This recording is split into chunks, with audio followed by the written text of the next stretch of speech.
et bienvenue à tous dans ce nouveau numéro d'enquête très exclusive. Ces derniers jours, la Côte d'Azur a dû faire face à de graves intempéries provoquant d'importantes inondations dans le Var et les Alpes-Maritimes. Ainsi, comment le secteur touristique réagit face à cette abondance d'eau. Dans ce reportage, nous allons traiter des problématiques liées à la gestion de l'eau dans le milieu touristique de la région Provence-Alpes-Côte d'Azur. En effet, la Côte d'Azur est réputée pour ses stations balnéaires et ses hôtels de luxe, et l'une des premières destinations touristiques dans le monde et la deuxième destination en France. De ce fait, la gestion de la ressource en eau devient un enjeu majeur pour le secteur touristique. Comment les acteurs de ce secteur agissent-ils pour préserver cette ressource? Quel est le rôle de l'État dans la gestion de l'eau? Toutes les réponses à ces questions tout de suite dans notre reportage exclusif.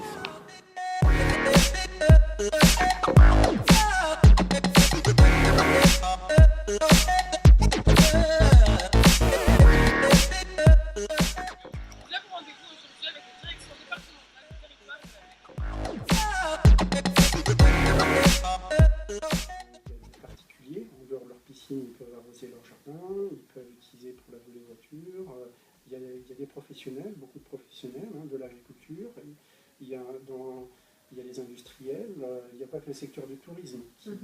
Sauf que, en zone climatique méditerranéenne, c'est très particulier du fait de ces étiages estivaux très forts qui peuvent aller jusqu'à l'assèchement des cours d'eau. Donc on doit être très vigilant au prélèvement et au rejet que l'on fait dans ces cours d'eau.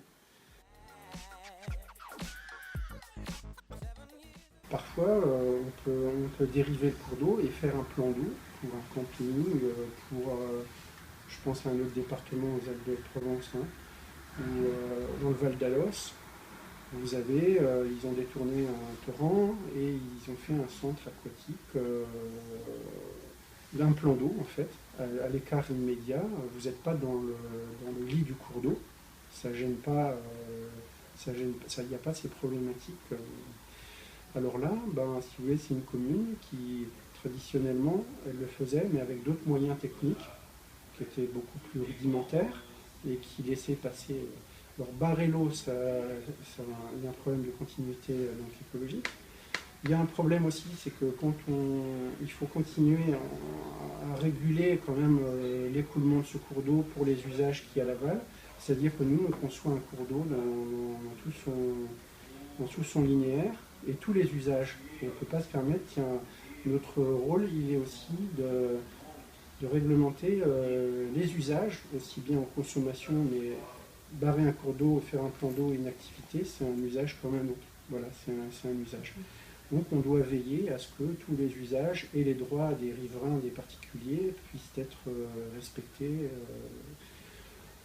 Et si vous voulez, voilà. Là, au début, c'est pour vous donner un exemple de problématique qui se pose sur tout le littoral méditerranéen, c'est-à-dire que une activité comme ça, un plan d'eau en plein mois de juillet, l'eau s'échauffe, elle va s'évaporer, mine de rien, sur nos cours d'eau à très faible débit, parfois quelques centaines de litres, parfois moins d'une centaine de litres par seconde, un mois d'évaporation d'un bassin de quelques milliers de mètres carrés, c'est pas négligeable. Et donc, comme pour la continuité écologique, comme pour tous les impacts, les incidences, on doit proposer au besoin des compensations, des mesures compensatoires au besoin. Si on autorise l'activité et qu'il y a des incidences, on doit déterminer si ces incidences peuvent être compensées grossièrement par... C'est ça. C'est ça.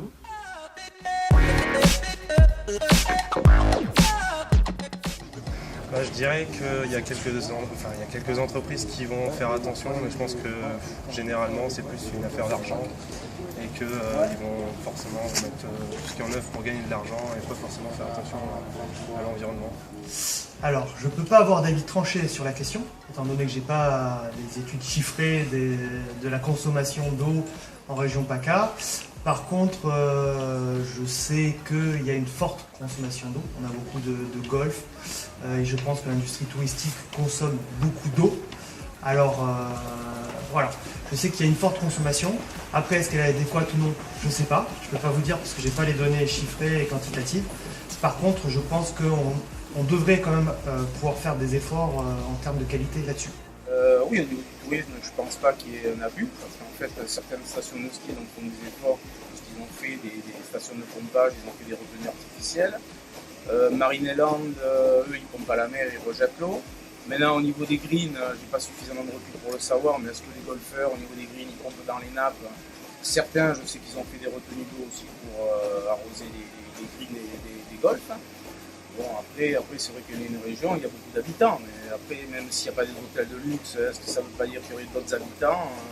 Et l'eau, de toute façon, elle serait consommée de toute façon. Donc, voilà. Suite à notre entretien téléphonique avec le préfet de la région Midi-Pyrénées, nous avons pu obtenir quelques réponses concernant notre problème sur les restrictions en eau en cas de sécheresse.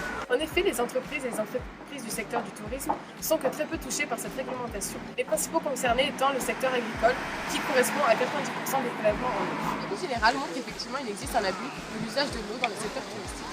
Il existe néanmoins des réglementations faites par l'État qui sont proportionnelles à cette activité. En effet, c'est le secteur agricole qui consomme le plus ses ressources en eau. C'est pourquoi ces entreprises ne cherchent pas à effectuer une pression ou à adopter un comportement responsable.